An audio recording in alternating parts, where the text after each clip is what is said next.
Aujourd'hui, beaucoup de chefs d'État africains se cachent derrière une soi-disant démocratie fabriquée à l'africaine, essayant de copier peut-être leur maître impérialiste. Mais aujourd'hui, la démocratie montre ses limites. Elle s'est développée, elle atteint son apogée. Aujourd'hui, elle est en déclin. Ça, il faut le reconnaître. Il faut que nous arrivions à fabriquer notre modèle.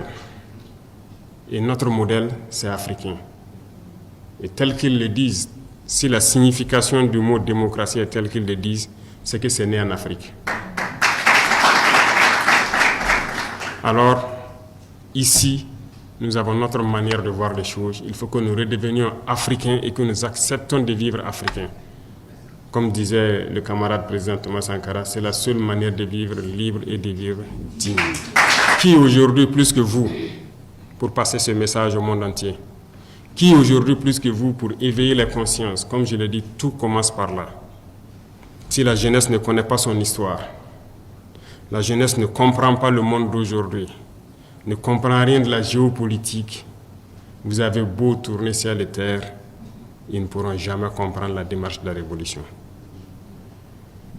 Il va de soi qu'à partir de maintenant, partout où nous sommes, que nous puissions faire passer le message de notre histoire, d'où nous venons, qu'est-ce que nous faisons aujourd'hui, pourquoi le monde est ainsi fait, pour que les gens puissent comprendre, emboîter le train de la révolution et qu'on puisse avancer vers un développement harmonieux, vers une union africaine réelle. Car cette union africaine qu'on le dit aujourd'hui de façade, on ne la sent pas. Il n'y a pas d'union. Le continent est déchiré par des guerres, tout cela par la manipulation des impérialistes. Ils ne veulent que nous voir déchirés, nous entretuer pendant qu'on pille nos richesses. Mais il faut que le message passe. Il faut conscientiser. Il ne faut jamais s'arrêter de parler. Certains diront que beaucoup d'entre vous peut-être parlent beaucoup.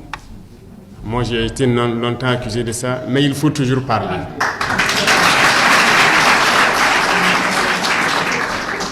J'ai rencontré une fois le président vénézuélien. Il me disait, le père de la révolution, chaque jour, il parlait à la radio. Et lui-même, qui était son fidèle, se demandait, mais pourquoi tous les jours il parle? Et Chavez l'a dit, il faut toujours parler pour que les gens comprennent le message et que le message de l'impérialisme ne puisse pas passer. Aujourd'hui, plus que jamais, lui l'a compris et il était venu juste pour m'encourager de continuer à parler. Pendant que sur le continent, nos frères, peut-être qui n'ont encore rien compris, nous disent qu'on parle trop. Et souvent, ce sont ces soi-disant intellectuels qui n'ont peut-être pas compris, qui ont été totalement formatés par le système occidental, par le système impérialiste, qui trouvent qu'on parle trop. Parce qu'ils ne peuvent pas comprendre et percevoir le message qu'on passe. Malheureusement, c'est leur faiblesse aussi. Mais nous devons continuer à parler. Nos jeunes doivent se réveiller.